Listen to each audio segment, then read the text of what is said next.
quiet on the set. Good morning, good afternoon, good evening. It's the political guy Terrence Atkins, and I'm coming to you today with another video. Start off with some housekeeping. Please, if you're watching this video, subscribe, like, share, do all that, leave comments. Tell me if you're enjoying it. Tell me if you want me to do something else. All that good stuff. Also, I want to apologize for still being a little sporadic right now. I'm still in conference season. We just left from Shreveport, this weekend. I was at a conference for about a week. I was in Texas for a couple of days, in May, and I got one more conference, and then I should be done with conferences for a little while, hopefully for the year, but we'll see how that goes. Also, in my absence, if you would just go back and rewatch the videos, read through the articles, just pull out some articles, some things that might have caught your eye, because there's a lot of information in these videos, and I need you guys to kind of be immersed into what's going on and what's about to happen as far as the 2020 elections, the 2020 political season goes on.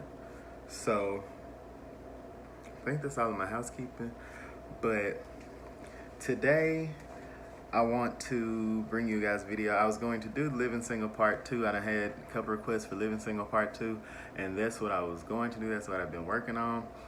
But with everything going on from the internet and from local and national politics, I felt like I need to pivot and take it in another direction for just a moment.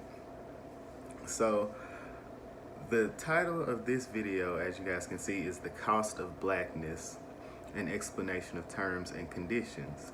And how I'm going to frame that is, there is a cost of being born black, but there's a benefit to being made black. I'm gonna say that again. There's a cost to being born black, but there's a benefit to being made black. So I'm just gonna start off with the article that kind of spurred the video. Will kind of help me contextualize this thesis, or whatever you want to call it, that I'm putting together. And it says that Alabama drops to 44th for kids' well-being despite improvements. So what I got from the article is there's a national yearly survey that's called the Kids Count Data Book. And the Kids Count Data Book basically says that the Kids Count Data Book provides a detailed picture of how children are faring in the United States, ranking states on overall child well-being and domains.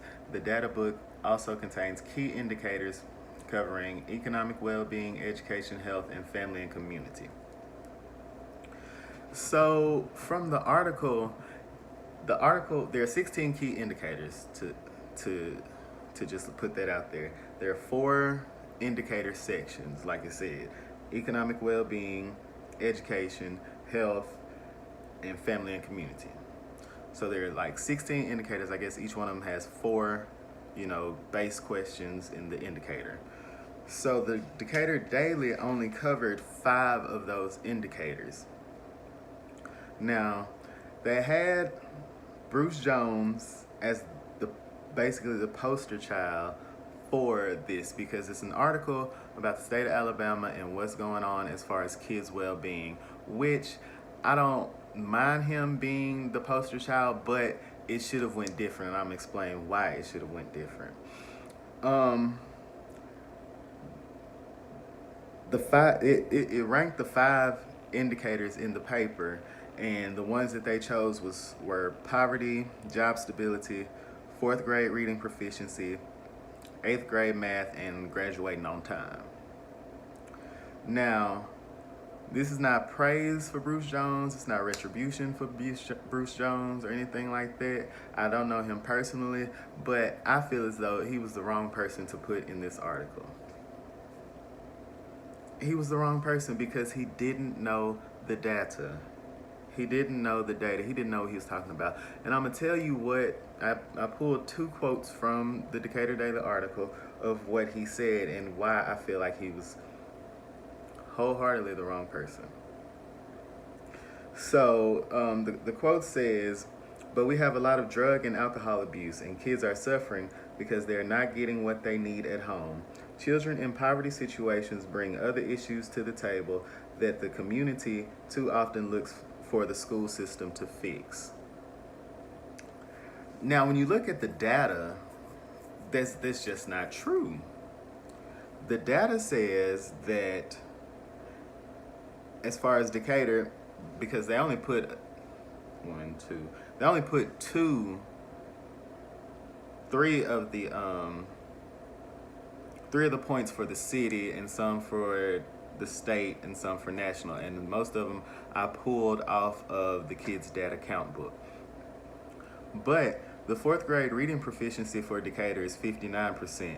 The Alabama average is 69, and the national average is 65. For Decatur in 8th grade math proficiency, we're at 55%. The state of Alabama is at 78%, and the national average, or the national percentage, is 67% of these kids are not proficient in math. So from the data, you can clearly see that Decatur and what he should have been speaking to is ahead of the curve. The article should have read a little bit different. I'm getting to it later.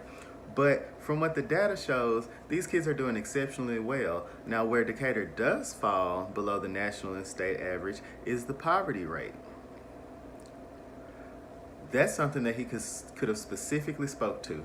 He could have said, well, you know, due to the data and what I've seen from the Decatur City Schools, you know, website and the superintendent and all that, Decatur City School students are ahead of the curve. We're ahead of the national percentage. We're ahead of the state percentage. And we're doing pretty good in spite of the poverty level being higher than the national and the state percentage. That's what he should have said as far as what the data says for this article. But he didn't. He should have explained this, and then he should have preached for more funding, because we all know Bruce Jones well. Most of my viewers know Bruce Jones, and we know that he just got out of, they tried to put him in a scandal. They tried to make a scandal. They tried to make a scandal with the funds of Decatur Youth Services, and they couldn't find anything. So now here it is, you're making him the poster child of poverty, and you know, the instability of Alabama is solely resting on his shoulders from this article for people in Decatur. Because if you go to Decatur Daily and look at the comments aren't giving us what we really need. It turns it from Alabama having a problem to black people need to pull themselves up by their bootstraps, basically. It's not gonna get us the funding that we need. Bruce Jones should have said, in spite of the poverty rate, these kids are excelling. We have our programs at the DYS Center and the DYS satellite location that helps kids with math, reading, and all that good stuff. And we need more funding. The funding that is being distributed for youth in the city should come to DYS, because you can see from the data that we're ahead of the curve. But he didn't say that. He went to kind of a racist stereotype trope of drugs and alcohol and parents. He could have spoke to the data. He did not know the data. So he was not the person to be doing this.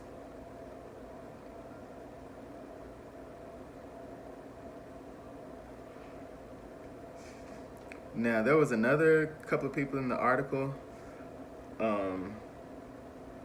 The president of the Chamber of Commerce, which he said some things, you know, we have kind of like job placement type things, or, you know, trade school training for people who don't want to go to college. And then we also have some type of program where people go to college and we try to get them back to the city, which I've never heard of any of those things, but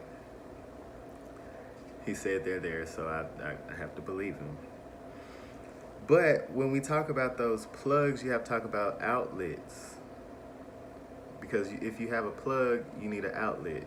you have to talk about the jobs, because the thing about it is we're ahead of the curve on things except for poverty. That's what should have been displayed in this article. We're impoverished. 35% of kids in school live in poverty. A third of kids, over 1/3 of the kids in the Decatur City school system are in poverty. And no one really spoke to that. No one really spoke to what should have been done. Now, where I feel like the Decatur Daily went wrong is the photo and the title, basically. I feel as though Bruce Jones should have never been on top of this article, because everything that this article should have done is outside of his realm of service. Everything that should have been said in this article should have been focused on poverty, because you can see that we're ahead of the curve educationally, even though it's not the greatest, but we're better than the national average by 10%. So I feel like the title and the photo was all wrong. It should have been something like Alabama falls to 44th, but Decatur's a bright spot with education leading the curve, or something like that. Or speak to poverty, because that's where we're behind the curve at. Children in poverty. I feel like journalistic integrity was missed, because what Bruce Jones said and what the data shows is totally different. I feel like if I had been the person interviewing him after he said what he said, I definitely would have said, well, Mr. Jones, from what the data says, because this is about data. We have to root things in data, in numbers. We can't go off feelings and opinions anymore. We have to root ourselves in data. So I would have said, well, Mr. Jones, from what I'm seeing, Decatur City Schools is ahead by XYZ in the state and the nation. And the only thing that I'm really seeing that's different is the poverty rate. The poverty rate is double the national average. And then I would have posed those exact same questions back to him, so that he doesn't look like a fool when you start looking at the data. Because he talking about drugs and alcohol abuse and the school can't fix that. Well, school's doing better than the national average, which is sad that 55% of 8th graders can't do math proficiently and 59% of fourth graders can't read at the 4th grade level. But it's ahead of the average. Now, who I feel should have been interviewed, or should have been, the person to talk to, or the face of this article, is the legislature. I feel as though Arthur Orr, Terry Collins, Parker Moore, Kay Ivey, someone who can do things about poverty, because education is, it's okay, it's whatever. But the poverty thing is what really stood out to me, that is double the national average, and no one really spoke to that. And the only way that you can fix that is through policy.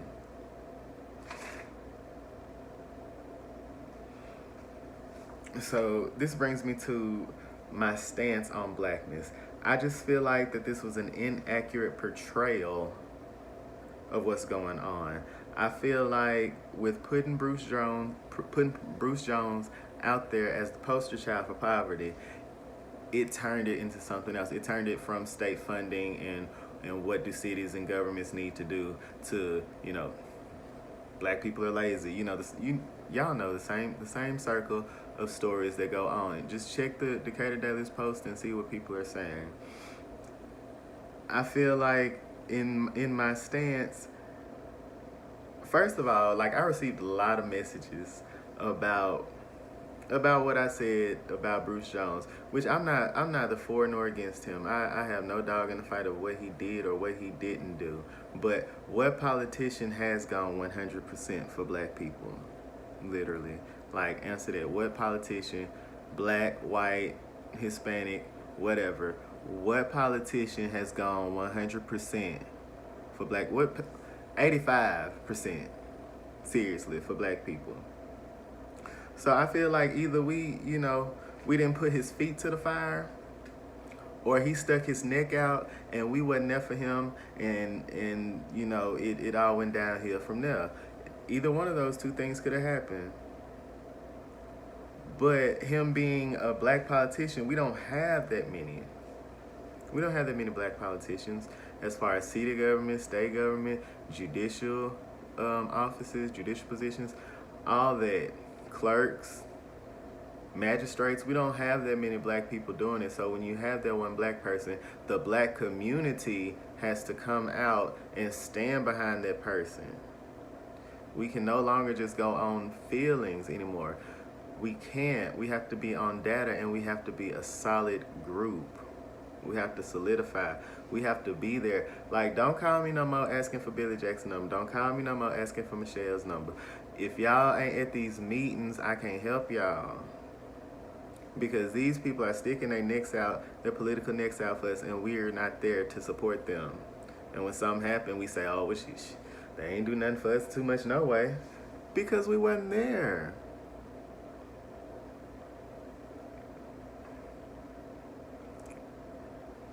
So, like I said, I got messages about this. I got a couple messages. I ain't read most of them, but oh well. But I got this from black people about a black man. And then I go on Twitter and I have black people talking to me about a black woman who has been made black, who is benefiting from our lineage. Now, when we talk about Kamala Harris, it's not about her skin tone. It's not about her being an AKA. It's not about her going to Howard. Yes, all of that is fine and dandy, but it is about the lineage that she is using in order to get where she's going. Kamala Harris does not have the background to talk about blackness. Kamala Harris is an elite person with no ties to American slavery, with no ties to Jim Crow, with no ties to segregation. Because as we all know, the Berkeley school system was integrated in 1963 from pictures that have surfaced on the internet. She was born in 1964. So she didn't have to deal with segregation. She didn't. And then I feel like even if she did, that's probably part of the reasons why they moved to Canada. Even though everywhere is racist, but it's a little bit more accepting. I guess a little bit more accepting, or maybe her mom got a better job, which we're going to talk about all that. We're going to talk about that lineage. Now, I don't feel like nobody can come and tell me who is black and who is not. I feel as though I have my own mind and my own right to decide. And I feel like what Kamala Harris is doing is still in the history without doing anything specific for black people. You can't take my lineage and put it on like another person. We're going to talk about that person too. But Kamala is basically talking about what my grandmother went through and what, people at my church went through and people in the community went through, because I grew up in the neighborhood where the all-black high school was, Lakeside High School in Decatur, Alabama. That's where I grew up. So most of those people, most of my friends' grandparents went to a segregated high school. So the story that she is trying to tell is not her story. Now, we go into Kamala's lineage. Her mother is a Talmud Indian, and her name is Shyamala Gopalan. And she was a cancer researcher, and she got a degree from the University of Delhi, and she got her master's and her doctorate from the University of Berkeley. She got her She got her undergrad by the age of 19, which was amazing. Now, when you look at Shyamala's parents, Rajam and P.V. Gopalan, they are Indian diplomats. They were diplomats for the Indian government. How many of y'all grandparents were diplomats for the Indian government? Or the American government? Or any government? Do you know what type of life that sets up? That doesn't set up the same life that my grandmother and my mother had. My great-grandmother was not a diplomat for America, or my great-grandfather was not a diplomat. So that in itself separates us. And I'm gonna get to another thing. Her dad, Donald Harris, his paternal grandmother, Miss Chrissy Brown, is the descendant of Hamilton Brown, who was a plantation owner and slave owner. And there's a city in Jamaica named after them, Brownstown. So you kind of see what I'm getting at when I talk about Kamala. She comes from, one side is very elite, diplomatic side of the family. And then on the other side, you have slave owners.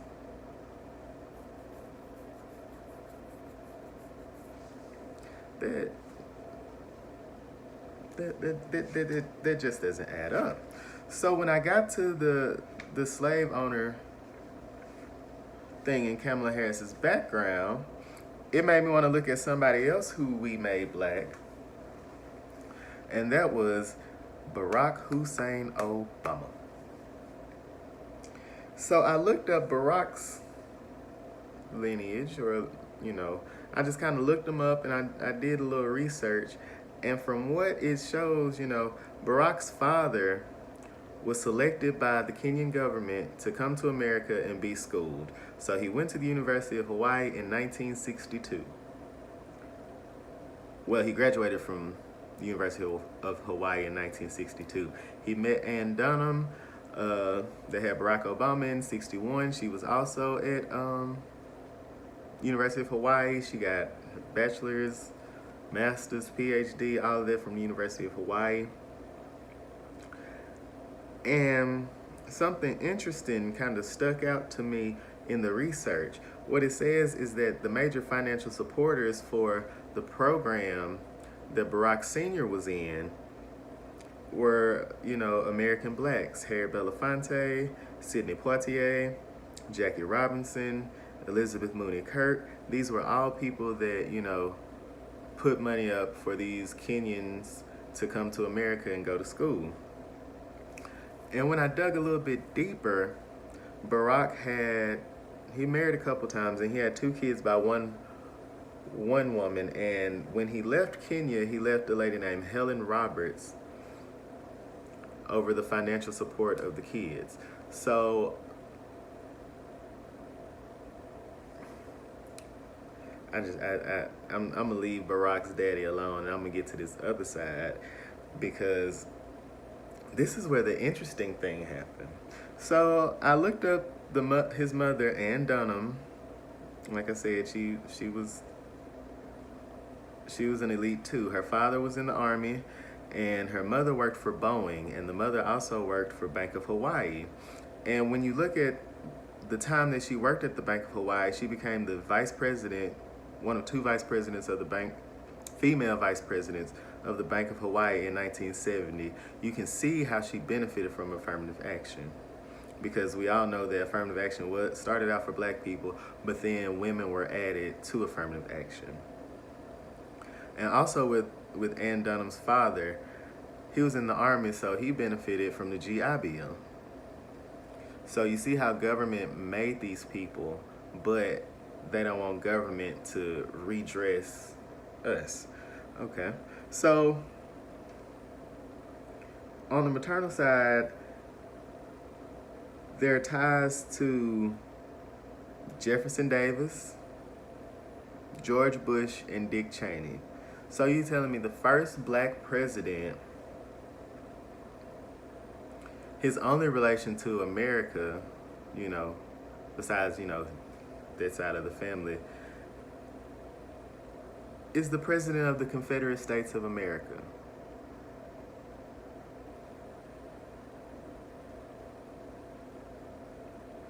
That's what it said. And I had to look at this several times. Like, I had to go and find several articles because I didn't, Wikipedia is not a credible source. But if you find something on Wikipedia, just Google it, and I'm sure to pull up more information, and it'll let you know if it's right or wrong. So here it is. You have two people that have been made black but have slave owner in their ancestry. Like, how does that work? Like, how can you tell me that Kamala Harris is black and on the internet, well, her dad in the 60s, he wouldn't have been able to go to whites only establishments. Well, what about the people who were alive in the 60s who were beat or whose parents were hung from a tree for trying to own a business? Like, that does not equate. You cannot equate Kamala Harris's small time of injustice, which we don't even know if there was any injustice, and you cannot equate Barack Obama, who spent a majority of his childhood in the Philippines and in Hawaii, where people had skin tones that kind of meshed with him, so the discrimination would be a little bit more subdued. You cannot compare those people to my lineage. You cannot tell me that you can support these people but still be in my inbox and not support Bruce Jones and my stance with Bruce Jones. And it's not even about Bruce Jones. It's about every black person who's been railroaded by the media. So that's all that I have for this video. I wanted to keep it kind of short because I want to get it up real quick so y'all can see it. I will come back sometime this week with The Living Single Part 2, so be on the lookout for that. Thank you for watching, and if you are watching, please like, comment, subscribe. Let me know what's up. Peace.